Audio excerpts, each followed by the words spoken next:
Di antara nikmat yang sering kita nggak sadari itu adalah nikmat Allah menyelamatkan kita dari banyak kerugian. Kalau keuntungan kan kita tahu nih, karena wujud kan. Tapi kalau kerugian, kita seringnya nggak tahu karena tidak berwujud. Kalau berwujud, rugi. Kalau dihindarkan dari kerugian, pasti nggak akan ada wujudnya. Misalnya dihindarkan dari jatuh, berarti kan nggak ada lecetnya ya. Kalau lecet berarti jatuh. Kalau nggak lecet berarti nggak jadi jatuh. Nah ini berarti kan tidak berwujud. Karena nggak berwujud, seringnya kita nggak sadar kalau itu nikmat dari Allah. Tapi kita harus belajar yakin itu sering terjadi dalam hidup kita. Baik itu lecet fisik ataupun lecet hati. Berat. Karena kalau udah kerasa di hati kita kan berarti ada masalah nih. Kadang-kadang Allah menyelamatkan kita dari kekecewaan, dari marah, dari sakit hatinya. Itu kan tidak ada wujudnya karena kita diselamatkan. Tapi yakin bahwa sesungguhnya itu juga nikmat dari Allah. Makanya harus tetap bersyukur walaupun kita kadang gak bisa menghitung nikmat Allah. Karena emang gak mungkin menghitung nikmat Allah. Wa in ta'uddu ni'matallah. Gak mungkin kita bisa menghitung nikmat Allah. Gampangnya misalnya coba aja, ada nggak kita yang bisa ngitung jumlah tetes air hujan ketika turun hujan? Itu baru satu nikmat ya, hujan doang nih.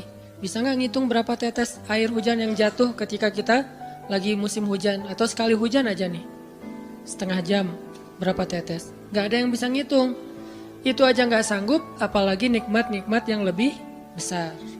Nah, jadi tetap walaupun kita nggak sadar nikmat Allah apa, tapi kita pakainya bukan cuma dengan logika. Hidup saya kayaknya gini-gini aja logikanya nih. Tapi kalau kita beriman sebetulnya nggak gini-gini aja. Hidup kita tuh harusnya lebih parah dari ini nih. Hidup kita tuh harusnya banyak masalah. Cuman sebagian besar masalah udah Allah hindarkan. Udah Allah selamatkan kita dari masalah-masalah itu. Cuman dikasih sebagian kecil sebagai pengingat buat kita. Kadang-kadang kalau nggak dikasih masalah sama sekali kita suka jauh dari Allah. Karena Allah kangen. Di antara hadis kangennya Allah kepada kita tuh, Allah kalau kangen kepada hambanya dikasih ujian. Hamba yang kayak gimana? Hamba yang kalau nggak dikasih ujian nggak deket sama Allah. Sehingga kalau Allah kangen sama kita, yang nggak deket sama Allah nih, suka lupa sama Allah, Allah kasih kita ujian.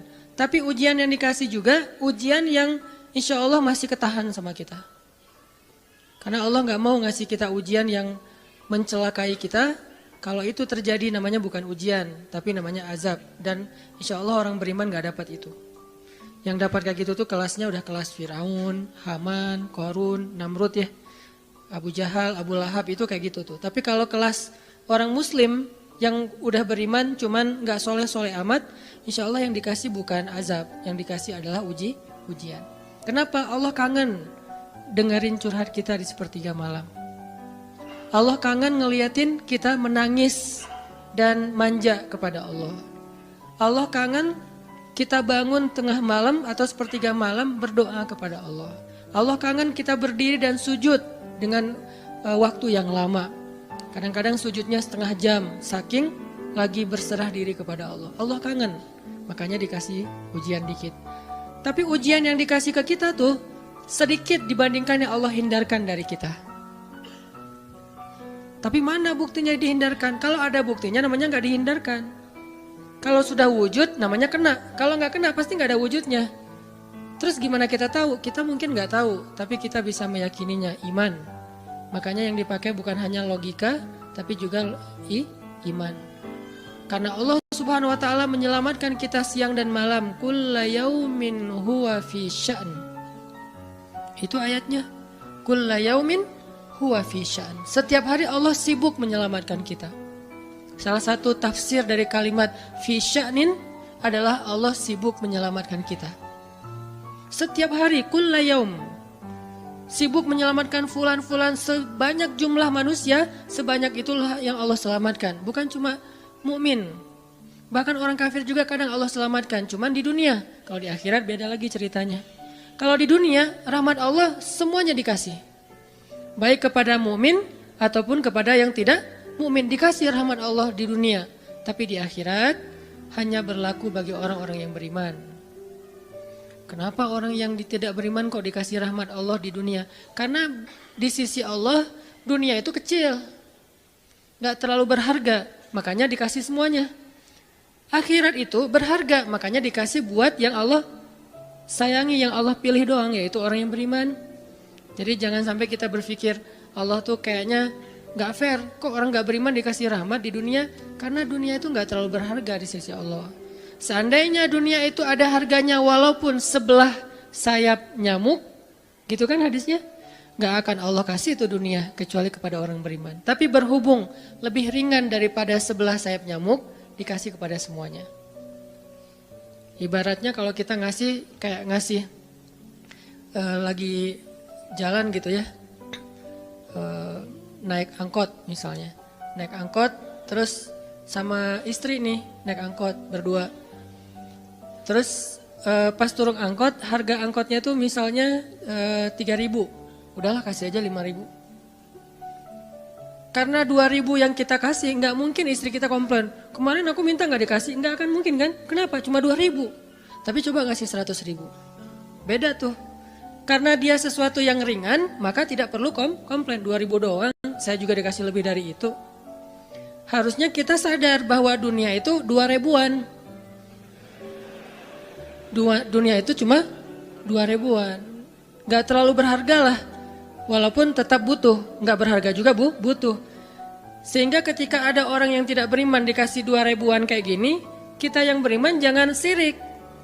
Mending saya nggak beriman kalau kayak gitu. Ternyata nggak beriman juga dapat tuh banyak. Nggak banyak, cuma 2.000-an. Dan kita mah dikasih lebih banyak dari itu. Cuman yang dilihat 2.000-nya, bukan yang ratusan ribunya.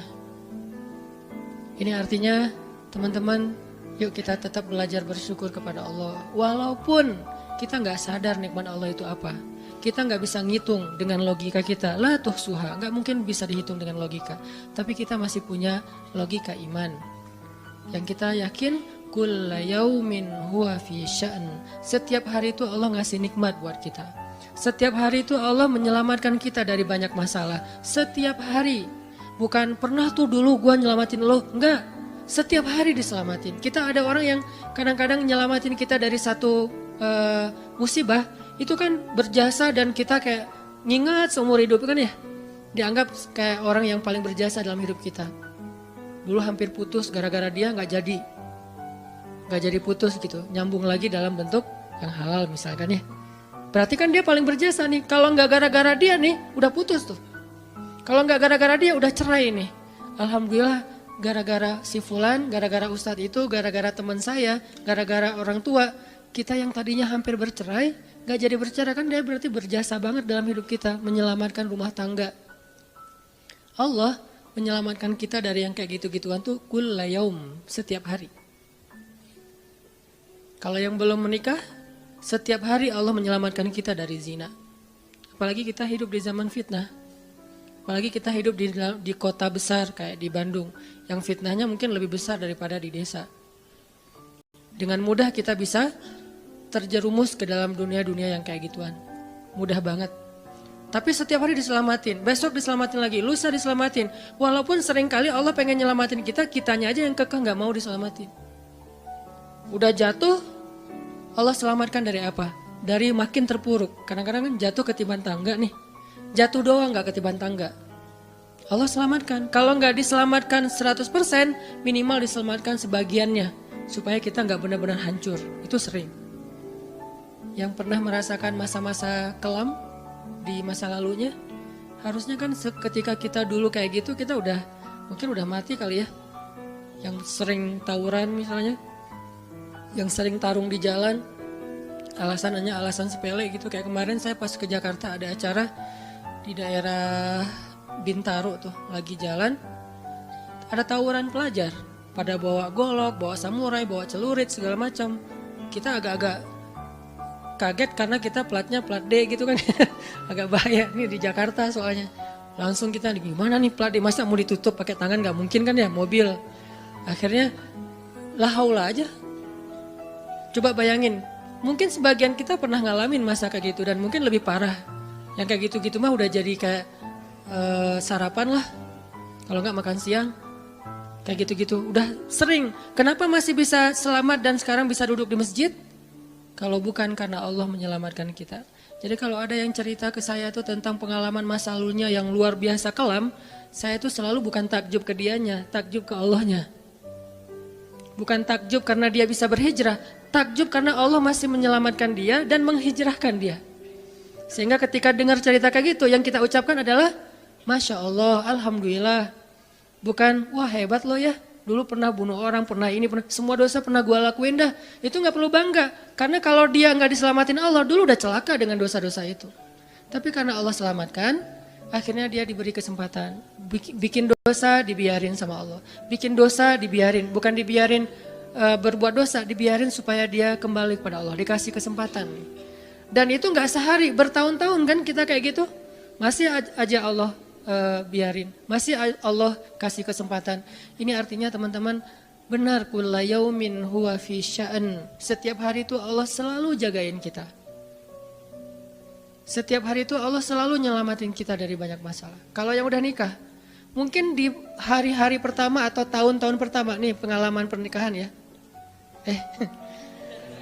Ya gak apa-apa deh. Sedikit lah ya, saya emang gak terlalu berpengalaman. Ada yang lebih berpengalaman dari saya lah ya. Ada sedikit pengalaman. Biasanya orang yang baru nikah ujiannya itu 3 tahun pertama. Kalau dia bisa ngelewatin masa 3 tahun pertama, insya Allah agak lebih mudah ke depannya. 3 tahun pertama ini paling berat. Apalagi kalau dia nikahnya, alhamdulillah gak pacaran. Kalau pacaran kan ujiannya udah sebelum nikah udah banyak ujian ya. Pas udah nikah ya udah selesai. Bukan udah selesai ujiannya, udah gak ada yang perlu udah hambar aja. Udah plan ya. Pernah gitu Ustaz? Enggak sih. Untung ya, untung. Alhamdulillah gak pakai pacaran. Soalnya yang pacaran diputusin melulu. Jadi yang udah pacaran lama, pas udah nikah, kita mau ngapain lagi ya? Kayaknya udah semua ya. Oh iya, udah semua. Bulan madu dari dulu juga udah sering. Kan udah agak-agak plan gitu kan. Tapi kalau yang belum nikah, belum pacaran, nikah nih. Jadi kayak benar-benar baru pacaran, cuman ada konsekuensi lain yang mungkin ini jadi kayak semacam ujian lah biar sabar. Masa-masa adaptasi, masa-masa saling mulai mengerti, oh ternyata kamu tuh kayak gini dan segala macam. Apalagi kalau baru nikah langsung LDRan kan berat banget tuh. Nikah LDRan, pacaran LDRan aja berat. Bener gak sih? Nggak ngaku. Pacaran LDRan aja berat, apalagi nikah LDRan. Kenapa? Pacaran itu kan masih banyak pantangan.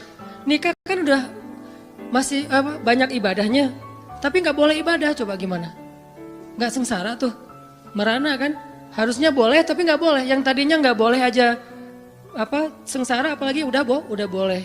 Nah ini artinya setiap hari dalam tahun-tahun pertama pernikahan kita bisa aja mengatakan, udah deh, saya talak kamu. Apalagi laki-laki. Kalau nggak sabar dikit keluar kata-kata talak. Kalau udah keluar nggak bisa ditarik lagi tuh. Karena kalimat itu walaupun guyon tetap kena kan. Guyon aja kena apalagi serius. Enggak usah, saya waktu itu lagi dikuasai amarah. Emang ada yang cerai dalam keadaan nyaman? Kita talak yuk gitu. Nggak ada kan. Yang namanya cerai pasti marah tuh. Jadi nggak ada istilah gara-gara marah terus talaknya nggak berlaku, nggak. Maksud marah yang nggak berlaku talak itu kalau sampai hilang akal. Tapi rata-rata kita masih berakal sih walaupun marah juga. Karena ada orang yang marah tuh kemudian dia jadi kayak orang yang gila gitu gara-gara marahnya itu hilang akal. Tapi kalau masih berakal, masih mukallaf, masih bisa berpikir, ya namanya cerai nggak ada yang nggak marah. Yang namanya cerai pasti marah. Aku talak kamu. Gak ada. Udah talak manggilnya say. Udah gitu pakai emoticon yang love gitu. Tapi talak kan agak-agak klise ya. Gak ada. Pasti emoticonnya tuh berderai-derai atau hatinya terbelah kan gitu kan ya. Lagi rame soalnya tuh yang kayak gitu-gitu. Ini artinya bahwa yang namanya talak gak ada nyamannya. Pasti lagi marah. Dan tetap berlaku teman-teman. Kalau nggak Allah membimbing lisan kita, mungkin hari kedua udah talak tuh. Kalau Allah nggak membimbing hati kita, mungkin bulan pertama udah talak. Berarti kulla yaumin huwa fi sya'an. Sebetulnya kalau dengan logika iman, harusnya kita yakin setiap hari itu Allah pasti nyelamatin kita setiap hari. Cuman karena udah diselamatin jadi nggak ketahuan. Kalau nggak diselamatin ketahuan. Tadi mau jatuh di jalan nih, naik motor nih, mau keserempet harusnya jatuh, tapi nggak jadi keserempet. Atau keserempet dikit nggak jatuh, kan kita suka lupa kalau kayak gitu kan ya. Kalau udah jatuh baru ingat, kan saya tadi udah baca bismillah, kenapa masih jatuh, gitu kan. Tapi kalau nggak jatuh, kita lupa bahwa ternyata perjalanan kita itu dilindungi oleh Allah sehingga kalau udah sampai bilang alhamdulillah. Jadi banyak yang kita nggak bisa ngitung karena memang tidak terjadi. Kenapa nggak terjadi? Allah yang menyelamatkan kita. Kulla yaumin huwa fi sya'an. Sehingga tetap walaupun mungkin kita nggak ngerasain, bilang aja alhamdulillah, alhamdulillah setiap hari aja gitu. Karena nggak ada ruginya juga kita ngomongin alhamdulillah. Satu-satunya kata atau nama yang nggak rugi disebut cuma nama Allah. Dan satu-satunya nama yang rugi kalau disebut nama mantan. Itu nggak enak banget nyebutnya. Kadang-kadang lagi ngobrol sama temen atau lagi kenalan di dalam kampus nih ya, atau kelas anak baru ceritanya. Kan kenalan nih, dipanggil nama sama guru satu-satu. Pas ada satu nama misalnya namanya siapa gitu kan ya. Kita sendiri yang pas nama itu disebut langsung meriang. Lah kamu kenapa? Itu nama mantan saya bu. Kan suka gitu ya. Sampai ada nama jalan bisa buat dia kegeeran sendiri. Saya pernah di Masjidil Haram ada salah satu nama gate. Nama gate tuh, bukan gate Masjidil Haram ya. Kalau gate Masjidil Haram semuanya nama cowok. Kan gak mungkin saya punya mantan cowok kan. Salah satu gate di hotel lah. Itu namanya tuh nama, pokoknya gak usah disebut, ketahuan ntar. Di stalking lagi ya. Ada salah satu gate di hotel besar kayak Zamzam Tower gitu. Gate-nya tuh namanya nama seseorang. Pas ngeliat tuh, hah, gitu doang. Coba bayangin, nama aja bisa bikin kita calangap. Nama, coba. Jadi satu-satunya nama yang kalau disebut itu bikin kita nggak nyaman, itu nama muatan. Dan satu-satunya nama yang kalau disebut bikin kita dapat kebaikan, cuma nama Allah Subhanahu Wa Taala. Setelah itu baru nama Muhammad SAW. Makanya nggak ada ruginya lah bilang Bismillah, Innalillah, Astagfirullah, Masya Allah, Subhanallah dan segala macam yang ada kata Allahnya. Sehingga Nabi bilang segala sesuatu yang di dalamnya ada nama Allah maka diberkahi. Dan segala sesuatu yang di dalamnya tidak ada nama Allah maka tercabutlah kebaikannya. Jadi nggak ada rugi. Sehingga sampai nama orang aja yang paling baik itu adalah Abdullah sama Abdurrahman. Walaupun manggilnya Dul, El. Tapi tetap namanya bagus nih. Abdullah, Abdurrahman. Kepanjangan prolognya. Tapi ada hubungannya. Allah itu kalau kangen sama kita, Allah kasih kita ujian. Makanya jangan bikin Allah ngasih kita ujian kalau kangen. Tapi ngasih kita nikmat. Kenapa Allah kasih kita nikmat? Soalnya kita udah biasa, gak perlu diuji juga, udah tetap setiap malam tuh curhat sama Allah. Bukan pas lagi banyak masalah doang baru curhat. Kalau pas banyak masalah doang baru curhat, berarti pas kita lagi normal, kita lama tuh gak ketemu Allah. Gak pernah miss call Allah, gak pernah japri Allah, gak pernah curhat ke Allah, gak pernah DM. Kan Allah kangen nih, kemana ya dia kok gak pernah DM saya? Kok gak pernah miss call saya? Kok gak pernah japri ke saya? Padahal online-nya sering loh. Tapi kok nggak pernah ke saya, nih online-nya masih apa nih? Kan Allah suka gitu sama hambanya, walaupun dengan analogi sosmed ya. Tapi Allah tuh perhatian banget sama kita, Allah nungguin kita datang. Setelah sekian lama kita cuek sama Allah, tiba-tiba kita baru niat mau datang. Duh, udah lama juga ya saya belum japri ke Allah. Baru gitu doang, belum diketik nih, belum typing. Baru niat doang nih, Allah udah bahagia coba. Allah kok baik banget ya sama kita ya. Seolah-olah Allah butuh kita, padahal nggak sama sekali loh. Ghaniyun Anil alamin, Allah tuh gak butuh kepada siapapun di antara hambanya, gak butuh sama sekali. Tapi kayak seolah-olah Allah tuh yang butuh banget sama kita. Saking baiknya Allah, Allah itu raufun, rahimun, karimun, jawadun, apalagi latifun. Nah latifun Allah tuh sangat pengen dekat sama hambanya, itu Allah. Udah lama pergi nih. Sibuk dengan semua orang di japri, semua orang dia chat sampai tengah malam chat sama orang lain. Tapi Allah gak pernah di japri, Allah tungguin. Kalau manusia mungkin kita bisa nyebutnya kayak kesepian gitu. Tapi Allah kan gak mungkin kesepian. Tetap aja Allah nungguin seperti orang yang kesepian. Saking kangennya sama kita coba. Begitu kita ada masalah datang ke Allah. Allah gak bilang giliran sekarang aja lo datang. Enggak kayak gitu Allah. Langsung Allah dekap. Langsung Allah, ada apa hambaku? Hal min haja. Apakah kamu butuh sesuatu? Hal min taib. Apakah kamu mau diterima taubatnya? Hal min mustaghfir. Apakah kamu mohon minta ampun? Allah tanya kepada kita setiap malam, dicuekin lagi.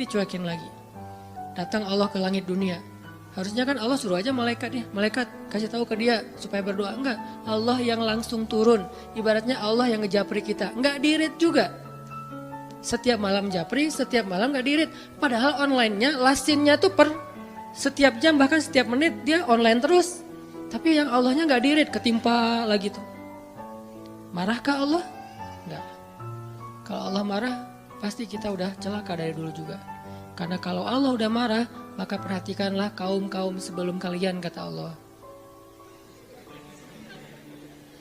Perhatikanlah kaum-kaum sebelum kalian, Ad, Samud, atau tokoh-tokoh sebelum kalian, Firaun, Haman, Namrud, dan seterusnya. Perhatikan kalau Allah udah marah nih. Berarti Allah belum marah sama kita. Tapi jangan sampai batasan waktu yang Allah buat itu kita lewatin, itu bahaya. Karena kalau Allah sudah menentukan waktunya, gak bisa ditolak lagi sama kita.